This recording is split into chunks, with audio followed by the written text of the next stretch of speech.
You're listening to The Upland Rookie, a podcast presented by Upland Brits.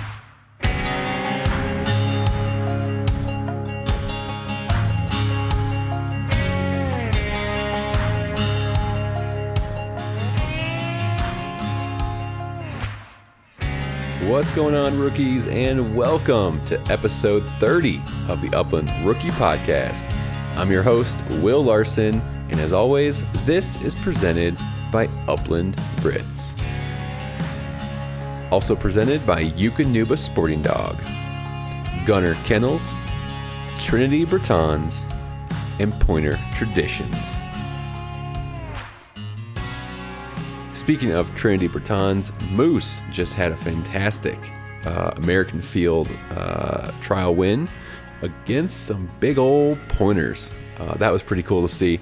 I know Josh posted something a few days ago, and dogs are stacked up with their ribbons and their placement, and you got in third this awesome looking pointer, second another great looking pointer, big white muscular dogs, and in first this little freaking 34-pound Epinal Breton. So that was pretty cool to see.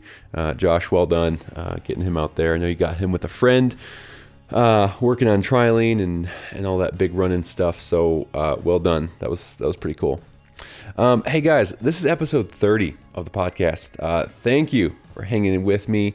30 episodes in. That's pretty freaking cool. Yeah, it's been a blast. I got a question for you. We are on Thanksgiving week, my favorite week of the year.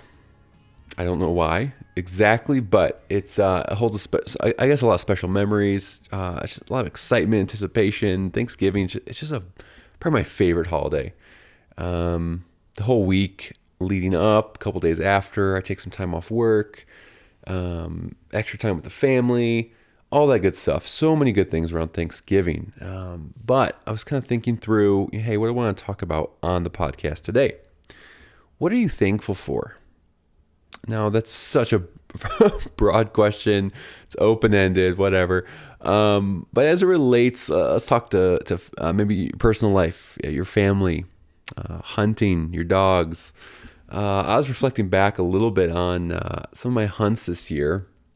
And I've had some great time this year. We're about halfway through the season in most states that I hunt.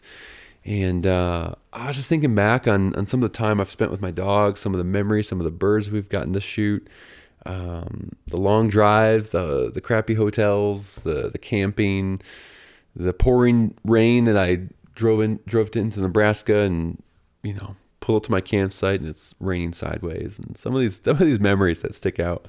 But thinking through, like, what is it for you? What are some of the memories so far this season that are stuck with you? Maybe it's time to break out that journal, break out that hunting log, or whatever you're doing to keep track of, your hunts, your dogs, who you hunt with. We've talked about that quite a bit on the podcast. Just trying to write down, record some of these moments and memories to be able to look back on. Maybe it's time to break that out again. Take a look through it and kind of reflect back on some of the times that you've had with your dog and friends and family in the field this year. Again, we're late November right now, and man, I've had a hell of a season. It started out strong in September, hunted a little bit in October, a little bit in November. Gosh, I think back to the Montana hunt. So many good memories up there. Just being there, I think was a highlight for me, and just thankful for the time I was able to take off, and the wife was able to hold down the fort with the kids. I think about the first prairie chicken I shot back in October over gauge. That one. That memory is going to live rent free in my mind for a long time. And on the anniversary of my dad's passing, I was able to shoot that bird just over a great point with some great friends, and so that one sticks out to me. We've had some great. I guess we've only done one trial. Yeah, only done one trial this year. We did a Naster trial. That was fantastic. Totally new experience. Just I had so much fun. I was so thankful I was able to get out and do something like that. So what is it for you? Have you traveled to a new state? Have you picked up a new dog? What's that piece that you just sit back? You're going to sit around the Thanksgiving table this year, and that's going to be kind of on the tip of your brain. What are some of the memories you've made with family in the field, and some of the missed shots and stories, and so many things. I just saw someone online, their dog got porcupine quills in the mouth, and some of those things. I mean, yeah, it's tough to have things not go exactly how you planned, but the memories that makes for you is priceless. I say it's so priceless, and maybe it's family. Maybe the family stuff's going to come up in your mind, and just work, your wife, your kids, your spouse, whatever it might be. I mean, that's always first and foremost for me. Haven't got out hunting as much as I wanted to in the last several weeks. Just had a lot of family commitments here. Work's been super busy, and just trying to navigate through all that and get my priorities straight. So yeah, I think my dogs are a little bit mad at me. We haven't been out too much. I was out to Nebraska. Had a fantastic hunt out there with a good friend who's actually the guest on our podcast today, Zach Goodrich. That was a fantastic hunt. Was able to get into 3 different species of upland birds out there just in 2 days of hunting, and that was another good memory. Another good memory. But anyways, I'm gonna wrap this up. But again, Thanksgiving week coming up here, so much to be thankful for. So think about, what is it for you that sticks out in your mind that you are just thankful for. If you want, shoot me a message. Feel free. Maybe I'll repost some on the Instagram page. So, put it on your stories. Write a little something what you're thankful for. Tag the Upland Rookie Podcast. I'll share it on the stories, and would love to see kind of as we head into Thanksgiving 2021, what you are thankful for as it relates to hunting or family. Again, those are basically my 2 priorities, 2 priorities in life. So, anyways, guys, I got a little bit of a cold here. Don't worry. I don't think it's the Rona. I've already had that, so I think I'm okay. But anyways, we're going to dive into the episode. This is with Zach Goodrich. Zach and I have followed each other online for quite a while. He runs a great little Brittany Packer. Yes, after the Green Bay Packers, I know. Which my son actually really likes the Packers. So, and being from Chicago, that is quite troublesome. Anyways, so Zach and I recorded this a few weeks ago, and actually shortly after we recorded this, we were able to hunt together over in Nebraska. And man, just had a fantastic hunt. Really, really loved getting to hunt with Packer and Zach. And man, just a great Brittany. Works really well, listens well. One of the things I like to highlight is when people don't run collars on their dogs, no e-collars. And man, Packer, he just listens super well. Zach doesn't run an e-collar on him, never trained him with an e-collar. And he handles really well. Zach and Packer just have this really, really cool bond that Zach just kind of trained him old school and, check cord and whistle. And so anyways, Zach, well done just on working with this dog. He's a fantastic little dog. I got audio interference right now, but anyways, Zach, thank you again. So fun hunting with you, and we're going to jump right into episode 30. Again, don't forget, leave a rating and review on Apple Podcasts. That would be fantastic, and it's going to help the show get out to more hunters just like you. All right, guys, take care. Have a great Thanksgiving. So I know it's going to happen one day. A buddy of mine, he just went to Nebraska today. I think his kid was off school. He took his kid out, and he sent me a picture. They got a couple roosters. Nice. And there's snow on the ground. I couldn't believe it. Yeah, we got 3 to 4 inches up here. Dang, that's wild. Something must have came through Wyoming then, because we got a little bit of rain today, but not much. Yeah, it started drizzling right yesterday morning at sunup, and it drizzled all day, and then it started snowing right about the time the sun went down, and so all those trick-or-treaters had a fun time trying to get candy. That's tough. That's really tough. Yeah. Yesterday, we had got the kids out trick-or-treating and all that. And it was pretty decent weather. It was, I mean, put them in jackets and everything and they all did fine. So it was like mid 40s and it was fine, but nice. Today it turned. Like you said, it was cloudy here all day and most of the snow melted off the streets, but it's, like I said, it snowed. So yeah. That's crazy. First snow of the year. Yeah. Well, it's exciting. The first snow is always, there's like Christmas mornings. There's like excitement around it. It's just, I don't know. It just puts a different spin on things. Yes. When there's fresh snow. Wet. It was wet. There was a kid across the street. They were making snowmen. So it was, it was good snow. So that's the good stuff. That's like Chicago snow. I'm from Chicago. And so we used to get a lot of the heavy wet snow out there. Oh yeah. Probably got all that lake effect snow then too. Yep. Oh yeah. Yeah. And the wind and the lake effect, everything. It was not fun. I do not miss it. But awesome, man. Well, we'll kind of jump right in. I'm excited to get to know you a little more and talk hunting and dogs and all that good stuff. So we'll just jump in. Put us on the map. Where are you talking to us from? So I am in Sidney, Nebraska. Sydney. Okay. So you're not that far from me. Nope, we're 100 miles from Cheyenne and we're 160 miles from Denver. Okay, very cool. So, yeah, Sydney was where, you still have a Cabela's there, don't you? We do. Yeah, and didn't their headquarters used to be out of Sydney? Yep, there's 2 big corporate offices here. And I think they use a little bit of it, but I think for the most part, I think it's fairly empty. Okay, gotcha. Yeah, because I think they moved to Missouri or something like that. I think they moved there. Springfield. Okay. Yep. Well, very cool. Tell us a little bit about yourself. Just give us a 2-minute overview of who is Zach. Who's Zach? I grew up hunting. My dad hunted since he was a kid, and so that's always been in our heritage. And so my dad took us hunting and graduated high school, and I kind of got away from it and stopped hunting for quite a long time. And here about 3-4 years ago, I got a dog and reignited the whole thing. Nice. And it's kind of an outlet for me. I have a pretty stressful job. I'm a patrol sergeant for the sheriff's office up here. Okay. And so I, kind of nice to, when it's time to go out in the field and forget about work and all you just take your dog and go. Yep. You just get out there and enjoy. So that's awesome, man. That's awesome. I didn't know you just got back into it more recently. That's really cool.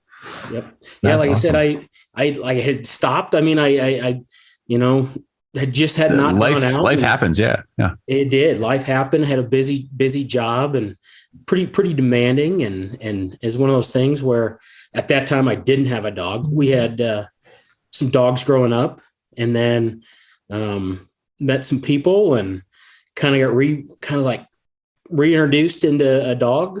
Yeah. They had a Brittany. And we had Brittany's growing up. Okay. Nice. And so they had a Brittany and I was like, well, it'd be really nice to, get a Brittany again. Yeah. And they reached out to me and said, hey, we know some people that are a kennel that's got a litter of Brittany's that they had a pup from and that kennel. And I reached out to them and I put my deposit down and I can tell this conversation is going to go really well already.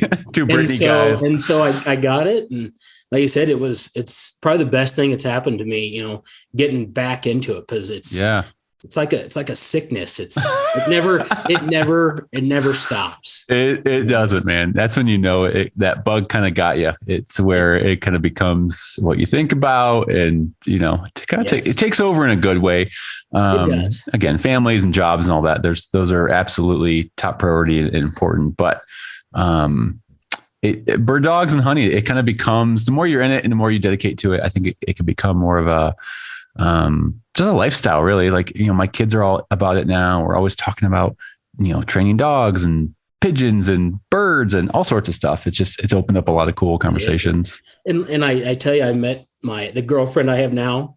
That's how I kind of met her. I was, nice. Had gone out to Lander, Wyoming 2 years ago to go to that bird festival. It was kind of an upland or a bird film festival that they had cool. there. So I loaded the camper up and drove out there and we she saw some pictures I posted when hiking up in the mountains. Oh, nice. And met her through she worked at the district court here, and she commented about it. And so we just kind of chatted back and forth for a few months, and September 1st came around and dove season started and grouse season started. And I just asked her if she wanted to go out and go dove hunting. Nice. Yes. And, nice. It's those doves that got her. Yeah. Ever since, and 2 years later, we're, like I said, we just finished our second opening season together. So that's exciting. Yeah. I saw you guys have been posting some pictures and getting out there together. That's pretty awesome. So, so growing up hunting, did you guys grow up deer hunting, turkey, just upland? Like was upland a part of your childhood growing up, or not really? Yeah, it was. So my dad grew up in eastern Nebraska, kind of back in the heyday of when you just walked the road ditches and shot a limit of pheasants. And he had a mixed breed. He had a black lab Brittany mix puppy dog. And so he did that. And then, obviously traveled he had 3 other brothers that did it. And so we, every opening pheasant season, my dad would always get ready to go pheasant hunting. Yeah. And, I had to wait till I could walk on my own because he wasn't going to carry me. Some of that Nebraska grass is pretty thick. And so he's like, well, if you can follow along and not lag behind, you can go. And then, so when that time came, it was, got me hooked. And then I completed hunter safety and started going hunting, pheasant hunting with my dad and my uncles. And so, and then obviously it was always pheasant season started. And then usually 2 weeks later, deer season started. So we would travel back to eastern Nebraska and, go deer hunting as well. Okay. Very cool. Very cool. And so you talked a little bit about, again, after high school, you kind of got out of it, got away from it a little bit.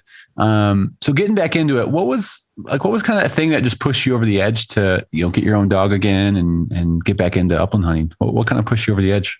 And it was probably hunting over, that guy's Brittany. And so he invited me to go hunting, and we went hunting, and I just kind of saw that dog working again and getting back out there, and just kind of, it's like, wow, I'm missing something, and so that seeing that again and getting the chance to buy that Brittany was, I think the thing that really got me back into it. Yeah. Well, yeah. Anytime you bring dogs into the equation, I feel it just can seal the deal. Yes. And like I said, I think that's probably the reason it stuck, is getting the dog. And so I would, like I said, I definitely that reactivation part of that R3 pro, Yeah, totally. Getting back into it, reigniting. Yeah. I think about reigniting that passion. And again, what you saw growing up, you experienced it, you had a taste of it. You got to live that for years. It just, it sounds like that whole passion just got reignited for you. Oh yeah. And like I said, it was one of those jumping in right away. Because it was when I got, so I got him and it would have been a November. Mm-hmm. And so I didn't hunt with him that whole winter time, and then the spring came, we just kind of started working. I had a friend out here that would go to some of these exotic wild game swap meets, and I said, hey, do they ever have any pigeons? Yeah. There you go. So I was like, yeah. So I said, pick me up some pigeons. So he would go out to this meet and pick me up pigeons and bring them back. And the people we meet owning bird dogs and trying to get our hands on pit training birds. And I've met some interest. There's a couple bird guys in my area that I'll text when I need birds. And it feels like a drug deal sometimes going down because there's this Texas random guy. I don't even know his name. I'll text him like, hey, got any birds? He's like, I got 3. Come at noon. I'm like, okay. It's just super weird. Zach, so Nebraska, grew up hunting pheasant. When did you first kind of, I guess maybe when you got reintroduced, but when did you learn about other species and the quail and the grouse and the prairie chickens? Nebraska has some really cool opportunities. When did that all just kind of come about naturally once you got back into it? So growing up and at that time in eastern Nebraska, pretty much all they had was quail. So, I mean, Okay. hunting, you'd occasionally see a pheasant here and there. And when you saw one, it was pretty rare. And so most of the stuff I started on was Bob White's and doing that. And then, obviously coming back, living out in Western Nebraska, your chances of seeing pheasants obviously went up considerably. So obviously hunting pheasants and stuff like that. And then I would say moving to the grouse, the sharptails and the prairie chickens came when a couple things, just listen to some other people's podcasts. So when I got Packer, who's my Brittany, I kind of started listening to Ron's podcast, and we'd go on walks and I'd put my headphones in. There you go. And we just walk for a couple hours and kind of just hearing all these different things. And then when the Nebraska Game and Parks came out with that Upland Slam. Yeah. I was going to ask you about that. Yep. And I think that was kind of one of those things that's like, hey, I'd really like to complete that and make that happen. Yeah. That's so cool. Yeah. That's, so here's a question. Have you completed it? I have completed it. Nice. So last year I completed it, was my first year. Congrats. Yep. Thank you. That's a feat. That's a feat to accomplish. So, and I think the toughest one for me was to find the quail. Really? Okay. Yeah. And so I my first year was the prairie chicken, or I'm sorry, the sharptails and the pheasants. And then I stumbled across, like, the last day of the season, I found a covey of prairie chickens. Oh, nice. Yeah. That's awesome. That's go ahead. Oh, and then my second year, again, I just trying to find those quail again. I couldn't make it happen. And then the third year, I finally stumbled upon them. That's awesome. I was going to say the prairie chicken. So I got one this year, thankfully. And in my mind, which in my mind, it still is probably the hardest, because I've only seen that one covey. I shot that one from the covey this October. And I almost was brought to tears when my dog Gage was bringing it back. For some reason, I thought it was a sharptail. I've hunted lots of sharptail now. I know what they look like. I know how they fly, all that. And so birds got up, and I think I was so doubtful that I was going to find a prairie chicken that I was like, oh, it's probably a sharptail. That's cool, whatever. And sure enough, Gage is bringing this bird back. And the closer he gets, I'm like, wait, that doesn't look exactly like a sharptail. It's a little different. So we kind of, I would say, stumbled on them by accident a little bit. But they're cool. They look more similar to a sharptail than I thought they would. Would you agree? Yes. Yeah. I if you haven't seen a lot of them, you definitely, I think the big thing is square tail. Yeah. They've got that square tail. They fly almost similar. Yeah. And their wings have those spots on them like a Sharpie does. Yep. Which those are similar. The coloration similar, but they do have those stripes, right? The stripes on their chest that those are pretty significant that are different. And I tell you this I tried a new spot this past Sunday. We went and tried a couple new spots that we'd never hunted before this last weekend. And I told my girlfriend Taz, I said, hey, we're going to go up to this field, and just so you're aware, it's pretty far north by some breaks, and where you kind of get into some more pasture ground. And I said, hey, we might find some sharptails. Yeah. So I mean, and we're I've never seen prairie chickens ever before. Sure. And I figured we were far enough west that it wouldn't be, when Packer locks up on point, moving up, because she had seen Taz had seen some birds kind of flying. And so she said, hey, I saw them. I think they landed up here. So we worked up this hillside, walked up on point, and a covey gets up of, maybe 10 or maybe 15. I ended up knocking one down, and dog's bringing the bird back. And next thing I know, I see this square tail. No way. I'm like, holy cow, that's not a sharp tail. That's what I thought they were sharp tails when they got up, and no, it was prairie chicken. That's crazy. So that's the furthest west I'd seen them, and the furthest, that I'd seen them. So that was only, not very far from, within a half hour's drive here from the house. That's crazy. Wow. That's kind of similar to mine. I thought it was a Sharpie. Nope. That's cool. Yeah. Did you post a picture of that one this weekend? I did. I think when I was scrolling through that, I thought, oh, cool. You got another Sharpie. That's awesome. Nope, it is. That's crazy. My photography probably isn't the best. Like I said, I am, when it comes to computers and that stuff, I'm super illiterate to that stuff. So getting on the Zoom meeting was, or this was even. Yeah, you're doing great. It's recording, everything's working, so we're doing good. But that's funny. I remember seeing that picture you posted, and I was like, "Oh, awesome! You got a Sharpie." Yeah, that's funny though. I guess I got to get better at my my bird identification. But even when I thought they got up, I just assumed, because I knew they were grouse when they got up, and I just assumed that they were sharp tails right away, just because of where we were at. Your location, yeah. Yeah, I was like, "There's no way they can be chickens out here." Yeah, and crazy enough, that's what they were. Yeah. And so that's crazy. Cause prairie chickens, I haven't talked a lot about prairie chickens on this podcast at all. Are they, so Sharpies you're finding, we're finding them in that short grass, similar with the, prairie chickens, but they need more of that pasture land, right? And more of that, like how do they differentiate in your experience, I guess, than a Sharpie? I've found almost all my chickens in more that CRP type grass. Okay. So even a little bit thick, even a little bit more like pheasant grass, a little bit, right? Yeah. Okay. I mean, and I've seen them they'll still go up. I've got them out of that, shorter grass too, but I've also kicked them out of that waist high grass. Okay.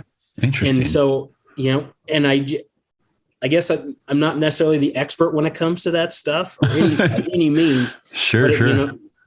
I guess the further west and north you go, you're going to find those sharp tails. I know you can get a mixed bag when you go up to the national forest, I guess they call it, which is so confusing. Can we just say that's confusing? The national forest. At Halsey, I think it's McKelvey. Yep. And then there's the one real far northwest. I forget. Is that just called the Nebraska National Forest? I'm trying to think. It's like northwest corner. Oh, I think there's a grassland. Oh yeah, that is a grassland. What you're talking about, northwest, way up there. Yeah, I think there's a grassland up there. Okay. I don't know what they call it up there. Yeah, I forget the name. Because I've only hunted the national forest. I'm doing air quotes. I don't know why it's called the forest. When I was first going out there, I did a ton of research. I'm like, where's, I was looking for public land and all that. I'm like, where's all the public land? I keep hearing about the sand hills and public land. And I saw these forests. I'm like, well, those are forests. There's no grassland there. I'm like, oh, I'm such a dummy. Yeah. And it's like you said, it's very, very deceptive on that. It is just by the name. Yes. And so I would say where to find the difference to try to find sharp tails to prairie chickens. I would say finding the sharp tails will be in that little bit shorter grass. Yeah. Sorry about that. Oh, you're good. You're good. My apologies. I should have put that on. No, you're good. You are good. Did it take you a little while? So once you start, targeting Sharpies and chickens, did it take you a little bit because a concern I hear from other people that they say, they're nervous of, if they're targeting Sharpies, they're nervous they're going to mistake it for a hen, pheasant, or things like that. Did it take you a little bit to adapt to that? When they flush? I would think right at the get-go, it was very, very tough. And just because I'd never hunted grouse before, I watched the first time I went out, I got online and looked at a bunch of pictures and watched a bunch of videos just to try to make sure that I was, identifying them correctly. And when I first started, I was, I started hunting pheasants. Mm-hmm. I walked the edges and I stayed out of the middle of the fields or the ridges. I was like, well, they got to be on the edge of the field, just like pheasants. Mm. And so just kind of watched more YouTube videos and listened to some people's podcasts. And it's like, oh no, you got to get on the hillsides. You got to get on top. Sure. And so I just really that first year, I just kind of stumbled upon them. I'd say that second year after kind of, really getting bit by that bug, doing more research and do as much of that as you can, I think it makes it a lot easier. Oh, definitely. Definitely. Yeah. Once that first season was kind of, luck for me. I kind of, again, did enough research where I knew what I was kind of looking for. But once you find a little bit of success, then you can kind of, put a better game plan together for that next year, because you see more things, you know a little bit more. And again, we're all learning, we're all figuring things out as we go. And so I think every season, hopefully every hunt, we can all get a little bit better. I think the big thing also is to, you got to get out and walk. Yeah. And you got to get out there and scout or walk a field. And if you don't see anything, hey, they may just not be there that day. Come back later, walk it again. Totally. And like I said, the big thing is with those ridge tops. Again, oh man, I got two phones here. They're both going off at the same time. You're a double phoner. One's my work phone and one's my all good. My personal one. So apologies to that again. No, you're good, man. And so I think that's the big thing, is just getting out there and burning up boot leather to try to find them. Yeah. And you might walk there's fields that I've shot birds in, and I'll go back and the next couple times and not see a single bird. Yeah. So it just depends on if they're there at that time or not. Yeah. There definitely is some luck involved in this whole thing we call upland hunting. I don't think we all want to admit that, but there is some just darn good luck that happens, or bad luck. Like you said, there could be a field maybe for years that is a top producer. It always has birds, and certain time of the day they might not be there. Yeah, I agree. It just depends. Yeah, my buddy, he mentioned that to me this year. We were out hunting for prairie chickens, and we were talking about, kind of not leaving a spot. Like there was this huge chunk of land we were working. And we kind of talked going into it of, hey, if we don't see the birds here the first walk, like let's stay here and just take a break, take a lunch, and go back at it, later on, just because you never know. Birds could have been out feeding in another area, coming back. And so that's always a good point to keep in mind of, they might not be there at 8 a.m., but try at 4 p.m. or something like that. Oh, exactly. Hit at different times of the day. Like you said, I think if it was predictive, they were that predictable, and I don't think it'd be any fun. Exactly. I think there's, having those, fails and successes, and I think makes part of hunting and making it enjoyable. Absolutely. Absolutely. It does.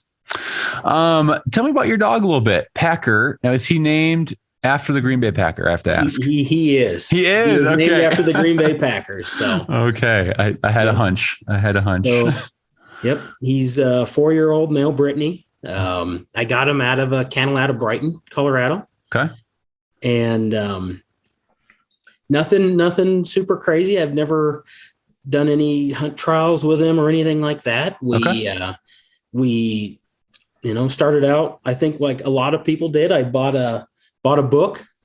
There you go. I think it was Gun Dog. Gun Dog, yeah. I think we all have that book. Yep. And so I read that and watched a lot of YouTube videos, listened to a lot of podcasts, and just started working day one on those basic commands, come and sit, and a lot of those things. That's awesome. I'm probably a little bit different than a lot of people. I have an e-collar. Yeah. I'm not super familiar with them. Again, electronics are not you're my best thing. And sure. Growing up, we didn't have them. And so it was pretty new to me to see electronic collars. Yeah. And so I did everything with a whistle. Wow. And so that's awesome. Kudos to you. And that's pretty cool. I didn't want to get a collar on and not know what I was doing and just ruin him. Oh yeah, totally. And so I went with a whistle and a check cord. And dude, you went the old school route. That's awesome. Yeah. That's awesome. Like I said, we just go out and just, like I said, with pigeons. And I think I did the wing on a wing on a string. Yep. Did that. And then, worked our way up to some live birds. So were you just kind of walking through steps that you were learning, reading about, and just kind of following along, bird introduction, gun introduction, things like that? Yeah, and I kind of had an idea, a plan, and what I wanted in my head. Yeah. I was like, hey, this is kind of where I want to be. Um, the big thing was, growing up with the dogs that we had two Brittany's growing up. Mhm. We just bought them. I think we bought one from some friends from church, Sure. and then we bought the other one out of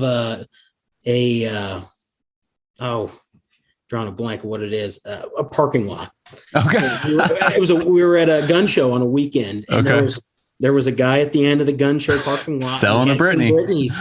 And so we ended up bringing one home, and there wasn't any like formal training. We just went hunting with them. Sure. And sometimes they'd see a deer and they would run and run and run and run, and you couldn't get them to come back until they were just done running. Right, until they were tired. And I didn't want that, they were good dogs, but they just didn't have any of that basic training, Sure. like come back and stuff like that. And so we did that basic training to start, and then just kind of slowly introduced birds. And, again, gunfire, I did want to have that gun shy dog. Sure. And so we slowly introduced gunfire, and next thing you know, I didn't get too crazy and buy like a bird trap or Sure. a bird, to hold Launcher. Yep. So I just took some chicken wire out in the garage and made my own, and There you go. And I just got creative a lot of it. I didn't, have a ton of money to spend on stuff like that. So Sure. I just got creative. And Good for you for, kind of putting your own plan together, doing your homework, doing your research, and doing what worked for you. That's, you got to start somewhere. Yep. And then, just worked our way up, just, pointing pigeons in a trap and then letting them go. And, I think I did not force fetch Packer. Uh-huh. And so, he would retrieve like right early. We would play fetch in the backyard and stuff like that. And he would be all right with that. Yeah. But once he got like live birds in his mouth, he just really was not interested in, retrieving like a tennis ball or anything like that. But man, when he comes to birds, he loves going and getting them. It's always he does. That's awesome. Oh, yeah. That's awesome. And he's really good about bringing for the most way back. He won't necessarily sometimes bring it all the way back. Sure. But close enough. Pretty good about bringing it back most of the way back. And I think the best I saw was obviously we went dove hunting this year. Uh-huh. And he is just ecstatic. He'll just sit there and just stare at you. Oh, that's awesome. Once the safety goes off, his head just pops up. Go time. Yep, it's time to go. And is amazing. It was amazing to watch him at year 4, where he's at, with that stuff. That's really cool. And no force fetch or anything like that. No force fetch. Nope. It's just something that he just cool. kind of developed and got better with time almost, it sounds like. Yes. That's really cool. Cause my male Gage, he did that. He was real young. He'd fetch bumpers and tennis balls, things like that. But then when we, got into birds and hunting, he's like, yeah, I'm good. I did my job. I pointed it. And then kind of lost interest in retrieving altogether. So I did force fetch him. And now he'll fetch anything, which is great. But I don't know if it's I do hear it's generally the Brittany thing that, they're not stellar retrievers, but it depends on the line you get and all that kind of stuff. But yeah, it is fun seeing them bring a bird back. Oh yeah. It is. And especially, it's that success, it's all paid to, it's all the circle has come all the way around, the point, the shoot, the retrieve. Oh yeah. Yeah. It completes the trifecta. I was looking at some pictures of him on your Instagram right now. He's a good looking Brit. I really like him. And so he's about 40 pounds. Okay. He'll obviously in the off season, we probably don't run as much as we do, during hunting season. Sure. So he fluctuates kind of between that, probably 39 to 42 pound range. And somewhere in there. And go from there. That's awesome. What vest are you running on him? I see you have a vest on him, a couple pictures. Just the Cabela's the Cabela's vest that, Okay. yep, I think it's like Nice. $24.99. I just picked up a brand new one. Oh, nice. I took the one off after yesterday's. It was pretty much falling apart. Oh, really? Okay. And I'd gotten 3 seasons out of it. Nice. So, Okay. Very cool. Now, So- it looks like it fits him pretty well. Get some undercarriage protection. yep. And like I said, we'll just run hard, and he just won't have any hair left on his chest. Yeah, that was Gage. Our Montana trip this year. He was pretty raw underneath it, and I didn't run a vest on him, and wish I would have. And so, like you said, I think, eventually it'll grow back, but it's one of those things where I think I've only got one right now. And so I'd like to eventually change that, but I try to keep him in the fight as long as possible. Definitely good. Cause and usually we'll try to hunt most weekends. And so, or when my days off are. Yeah. And so we'll try to push hard. And I mean, it'll be anything from, I guess I don't have any way to track his mileage, but I'll track mine on Onyx. And so I'd say anywhere from 6 to 7 miles to 15 miles a day. Yeah. Oh, he's doing easy 15, and 20. So I just do the times 3 method. Yeah. And so, usually by the time the weekend's done, he is shot. Oh, I bet. He is shot. Well, today's Monday. He's probably recuperating still from the weekend. Yep. Who's that?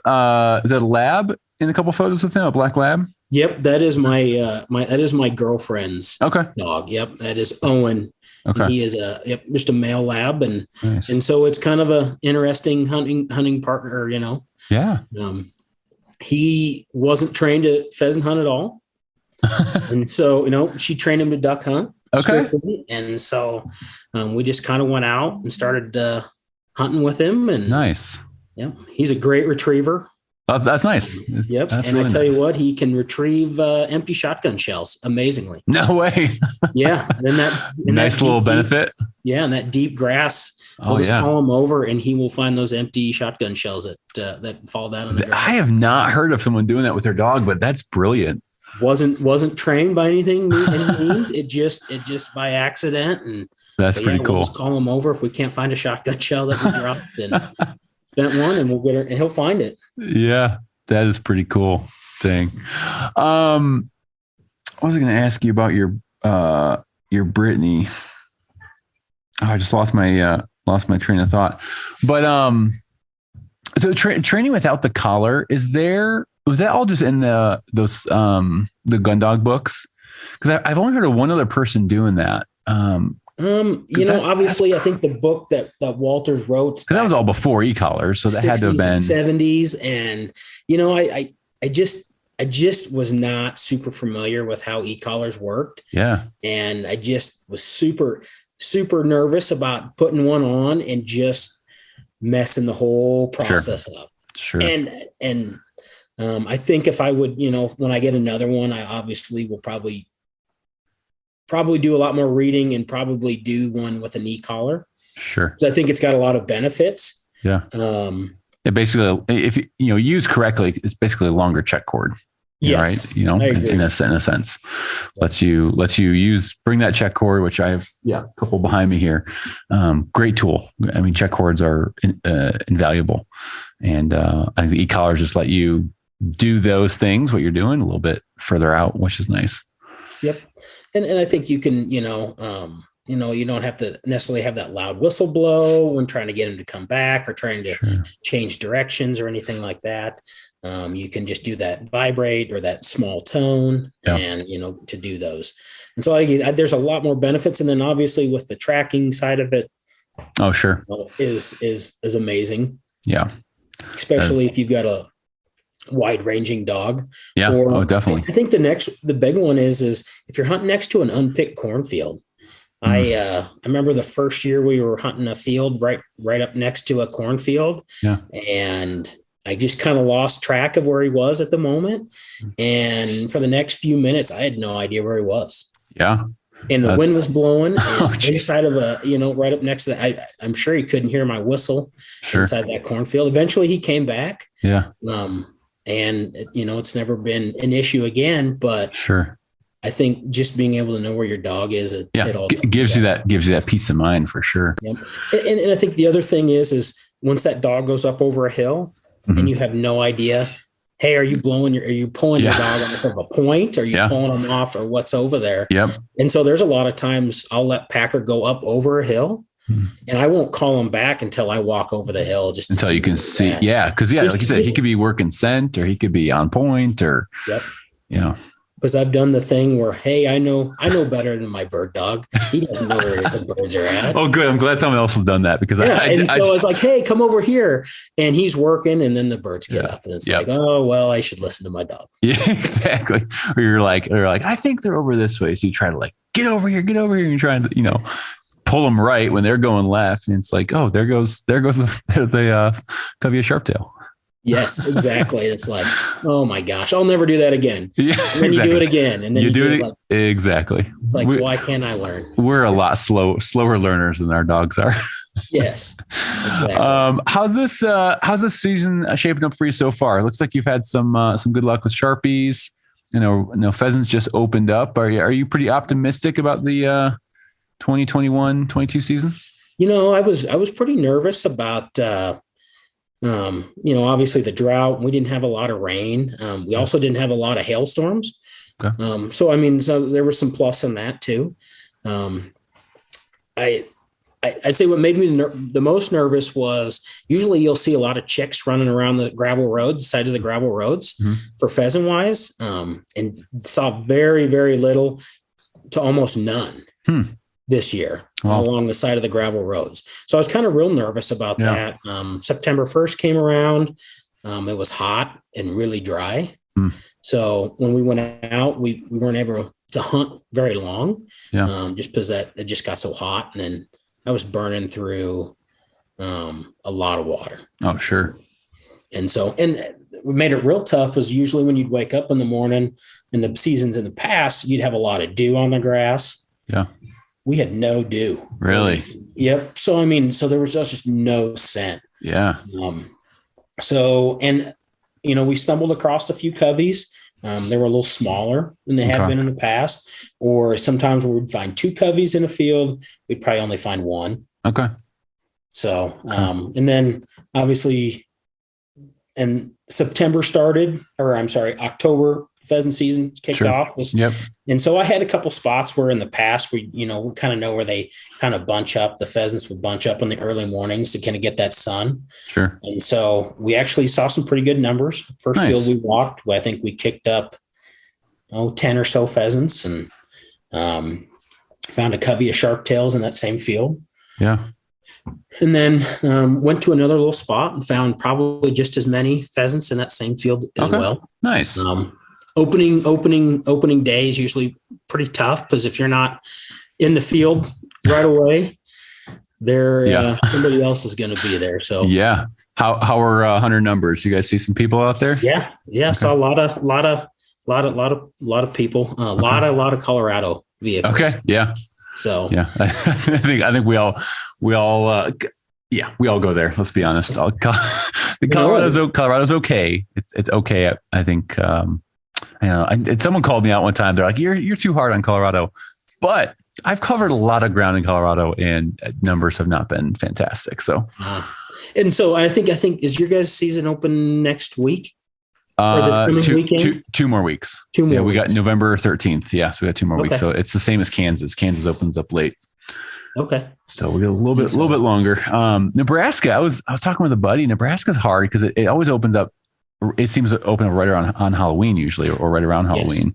And so that's always tough with kids and just all that good stuff. But we're like, come on, you got to make it like a day earlier or a day later. Yeah, I think it was a few years back. They set it for that last Saturday. Yeah. Last Saturday on October. And so, but it does make it tough for, if you got to travel, because like you said, Halloween is right there. Yeah. I had a work event Saturday, so I wasn't able to go out. I was toying with going Sunday, and Sunday, obviously being Halloween, and the wife was cool with it. Surprisingly, she's like, yeah, you can go out if you want to. She's like, well, what time you be home though? I was like, well, that's a gray area. So I didn't end up going out, but Yeah, Lots of season left. Lot. I know that's a nice thing. Lots of season. And Nebraska, nice thing is they go until end of January. So that's Yes, and it does makes for a nice long season. And it does. So I mean, there's this weekend. There's a break, and then I think it's the 13th of November starts rifle deer season out here. So okay. Yep. And so obviously rifle deer season gets real busy on public ground. Oh yeah. Yeah. And so, I mean, there's a lot of people moving and shooting deer. I didn't think about that. Yeah. So it makes it kind of tough. And can you technically still hunt? You can. You can. Okay. Yep. I think so you don't have to wear orange, obviously, but during deer rifle season, I'm wearing full orange. Yep. I mean, you might actually get written a ticket. I think if you're not wearing it and you're pheasant hunting, Sure. You do have to wear it during pheasant season or during rifle deer season. You've got to wear orange. Oh, even though you're hunting something else, you've got to wear it. Okay. So that opens the 13th. That opens the 13th and it runs 10 days. So then it closes on the 21st. So, okay. I might try to get out before that. Yeah. And like you said, usually there's that first big push for, on opening weekend and everybody goes out. And then after that, it really tapers off. Yeah. That's the nice part too is you can wait a little bit and, again, there's nothing wrong with late season. I mean, I've still found birds in late season and, so they're still out there for sure. They are. And like you said, there's still a little corn left. There's a lot of corn that's been picked just because it's been so dry. And so, did you guys have any I don't know if they call it like emergency haying practices go on where they tore up a lot of fields at all this year? No, because it was so dry. No, they did. It was. Okay. I've found a couple fields where they have that have had been really good success. Okay. And you go out there to check or kind of do that pre-scouting, and you get up there and it's like gone. It's all been hayed, all bit of it, and so. You just kind of okay, well, we'll try it next year. Yeah. And so it gets it's kind of discouraging because like you said, I'm going to try this space and this place, but just having lots of, other spots to go to, I think you're just going to find it. And it's just something that you're just going to have to it's part of what you have to deal with. Yeah. It's part of it. It's part of it. Yeah. Nothing's, you got to put in the work and the drive time to, go, like you said, preseason, check your fields, check, see what you're walking into. There's a couple Onyx pins I've had saved over the years that I look back on, and there's a pin there still, but there's no walk-in anymore. Yes. It's not enrolled anymore. So, again, I look at that initially, I was kind of bummed, but it's like, you know what? There's lots of new areas I can try. And there is, and I think that's probably one of the best part is just I'll open up either the walk-in access map or the Onyx and just say, hey. This is my week. This is my plan for the weekend, and I'll pick a day and on a weekend and say, hey, I'm going to try to hunt these fields, and I'll just drive as far one direction as I can, and then I'll just start hunting my way back to the house. Yeah. And so, and there's nothing wrong, and you'd be surprised how many you'll find a brand new place. Totally. I found a place last year, it's an old farmstead, and hunted it a couple times last year, and shot quite a few roosters off of it. And my girlfriend was able to get a covey of quail up and take a pair out of it. So nice. That's awesome. Yeah. It forces us to try new places and, new areas that we wouldn't normally have done. But man, that'd be fun. I'd love to try to get out with you this year and maybe, I haven't hunted around Sydney a ton, but a little bit here and there and not that far from me. So Yeah. Like you said, let me know and we'll make a weekend out of it. So. Yeah, definitely. That'd be awesome. Zach, one thing I love to ask every guest and just kind of get their opinion on and or their advice really, a new hunter out there, maybe someone just picked up their first bird dog. What's some advice that you would give them as they're heading into maybe their first season? Maybe they're waiting for that Colorado opener, or that, Kansas opener. What's something you would tell them? I'd say the big thing is, especially if you got a brand new dog, just go out and hunt, get as many bird contacts as you can. Do that, wild birds and a bird dog is probably the best thing you can probably do. I know there's obviously planted birds and some stuff like that, but I think there's a difference between that. Those planted birds and there's getting those wild birds. The other thing is to go out and walk as many miles as you can. Yes. That's, and you don't be afraid to walk 5 or 6 fields and not see a bird. Eventually it will come around, Yeah. And like you said, Onyx Maps is your best friend. Best friend. That is your absolute best friend. So, but yeah, just get out there and hunt. That's, do as much of it as you can. So, and if you ask questions too, that's the next thing is, find somebody on Instagram, find somebody that's out in that area and say, hey, I'm new to it, and reach out to them and see if they can give you some pointers on some locations. Yeah. Yeah, absolutely. This community is fantastic of people.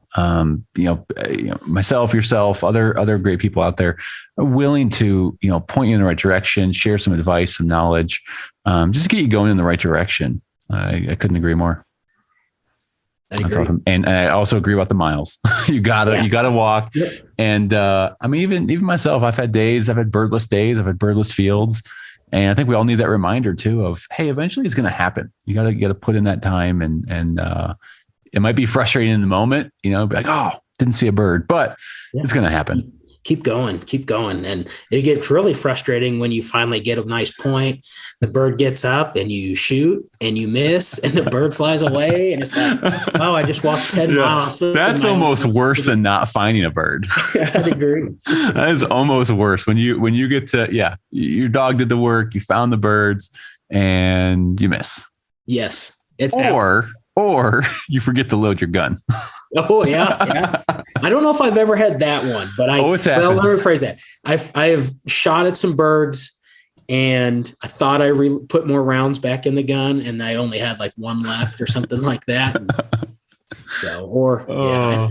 it's tough for you have those easy shots, Oh yeah, the layup shots.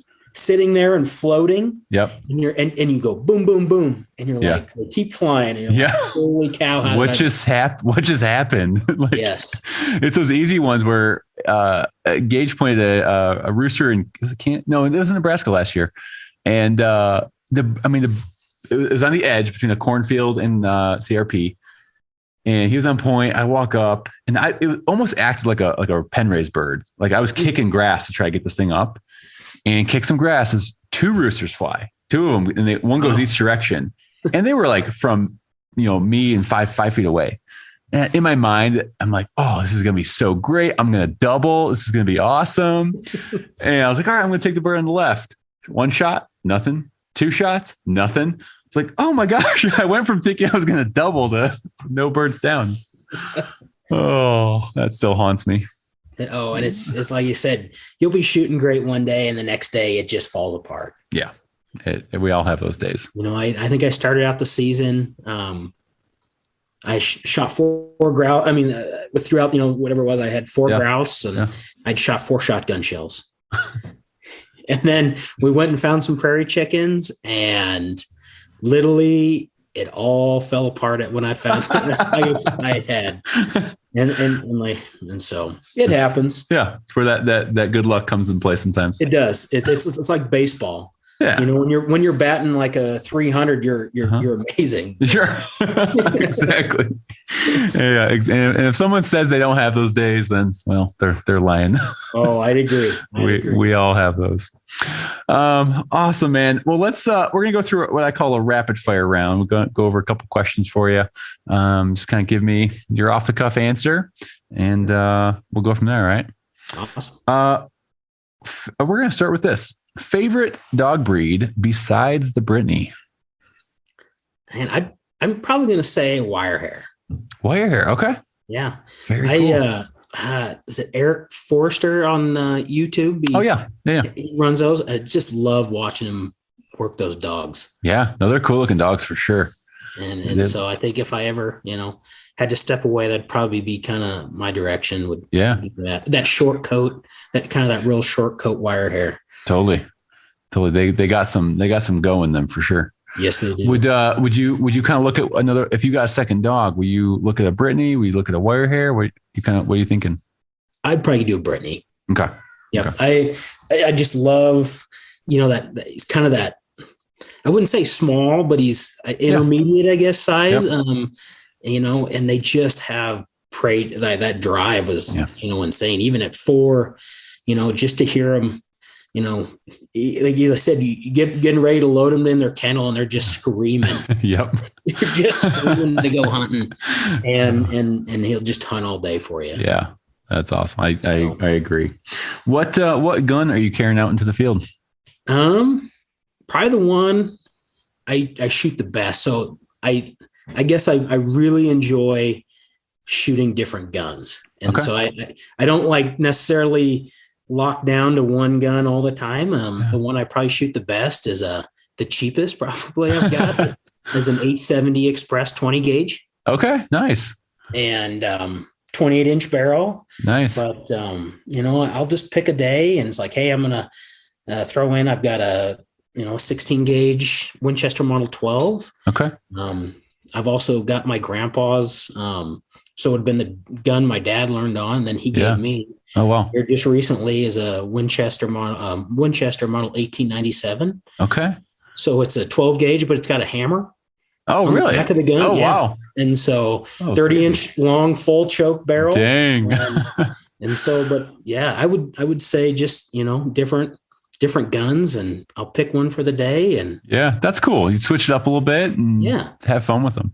Yeah. It just kind of is like, hey, it's kind of cool to take a bird with something that's, that has some memorabilia to it. Some sentimental value to it. And so, but I would say the one I shoot the best and the one I took my Upland Slam with was that that Remington 870 Express. Okay. Nice. I bought it used from a friend at work, and that's awesome. And that's $250 for it. So that's crazy. I didn't know. I honestly didn't know they made those in 20 gauge. I thought the 870s were only. I don't know why I thought that, but I thought they were only 12. Yeah, they actually make it in 410, 28, 20, 16, and 12. Wow, that's awesome. I mean, they've got it in everything. So yeah, that's cool. My buddy has one. That was his first shotgun. He loves it. Yeah, they're great. I know they just switched hands, and so they're just they're coming back out again. So. Oh, are they? Cool. Yeah, because I know Remington went through something, right? I mean, did someone buy them or? Yeah, I think was a publicly traded company, and it just kind of went through bankruptcy, and so the ammunition company got sold off, and then the firearm side of it got sold off to a different place. And gotcha. I think they've come back out with them. So cool. That's awesome. Look forward to seeing what they do. All right, next one. Favorite bird to hunt and why? I'm probably going to say the grouse. Okay. It's just awesome to see that group get up, that covey get up.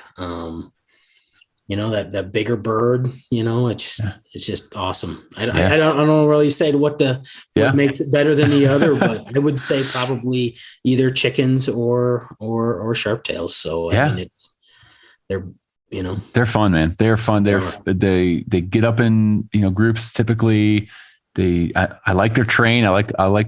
I don't know. Yeah, similar. I don't know what is exactly, but I love chasing those Sharpies. Yeah. That's awesome. Okay, cool. Let's see. Favorite bird to hunt? Solo hunt with you and your dog, or a group hunt with a friend or two and your dog. Oh, man, that's tough. That's tough. I don't like hunting in big numbers. I don't like getting those large group of people to walk through a field. I'd say very small. Man, that's a tough one because, maybe 2 or 3 extra guys is good, but I would say just me and my dog just going out. Yeah. And just the two of us is probably, it's pretty awesome. I probably had my best success, with just me and my dog. Yeah. I don't know if it's just, because I'll just I don't really have a plan when we hit the field. Yeah. Other than you can we're go gonna hunt a anywhere. field. You can follow them wherever they go. Yep. And I don't have to worry about, hey, is somebody keeping up with me? Do I need to drop back? I just set the bird dog down or set him down, and I just follow him. Yeah. We just follow the wind, and it may be a zigzag pattern or an X pattern, but eventually, loop-de-loop, something. Yeah. I mean, remember one day we hit a piece of public. It just a dusting of snow. Within 100 yards of the truck, we get a point. Bunch of pheasants get up, and I shoot a pair. Nice. And we work the rest of that 800 yards to the other corner, get another point, and I shot a limit in 37 minutes. Dang, that's awesome. On public ground. That's cool. Yep. And I was like, holy cow. Yeah. I don't know what else am I going to do the rest of the day. But I know, right? That's where my mind would go. Like, well, crap, what do I do now? Yeah. We just went out and tried to chase some grouse after that. But I would probably say the best is just me and my dog. Yeah. That's cool. I love it. Last one, beverage of choice after a hunt. Oh, probably just a pop of there you go. Nothing in particular, just a pop. Just a pop. Okay. Yeah. I have to comment. I like that you called it pop. I grew up calling it pop. Okay. And yeah. my wife converted me to call it soda now, but it's that Midwest in me. I don't know. It was pop to us as pop, Pop. Yeah. Love it. Yeah. We'll hunt all day, hit a gas station on the way out, headed home and just grab a pop and snack. Yep. And there you go. At home. Love it. I'll have to tell my wife I found someone else that calls it pop. Calls it pop. Come to Nebraska. I think everybody calls it pop. Okay, good. Good. That's why I like Nebraska so much. It's good people. I agree. Oh man. Well, Zach, thank you so much, man. I really enjoyed chatting with you and getting to know you a little bit more, chatting Nebraska, chatting, just all about the birds that you guys have to chase. Yeah. Like I said, it's awesome. And like you said, thanks for reaching out to me. Like I said, first time I've ever done it.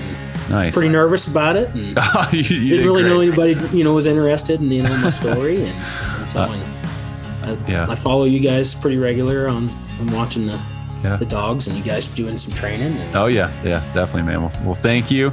I love to see you chase birds every weekend and seeing what you guys find. And I think it's pretty darn cool. So keep it up. Will do. Yeah, have a good one. You too, Zach. Thanks again for your time, and we'll be chatting to you. All right, sounds good. Bye-bye. Bye. All right, guys, that's a wrap of episode 30. Thanks again for tuning in. Thank you to Zach. Man, I had such a good time hunting with you a few weeks ago. Packer, thank you for tracking down that wounded rooster I shot on day one.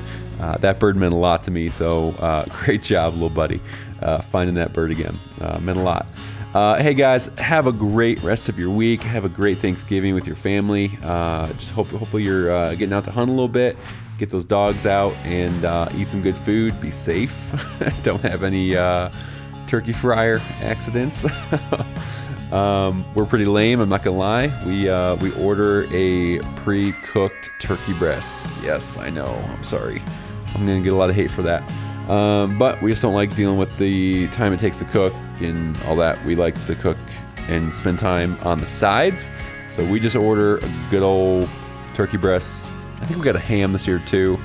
That's already done, and it's freaking fantastic. It's like glazed with an inch of brown sugar and all that good stuff. So anyways, have a good one, guys. Take care. Oh, if you're not lucky enough to hunt with or own a Brittany, any bird dog is better than no bird dog. Go put some miles on those boots and have fun.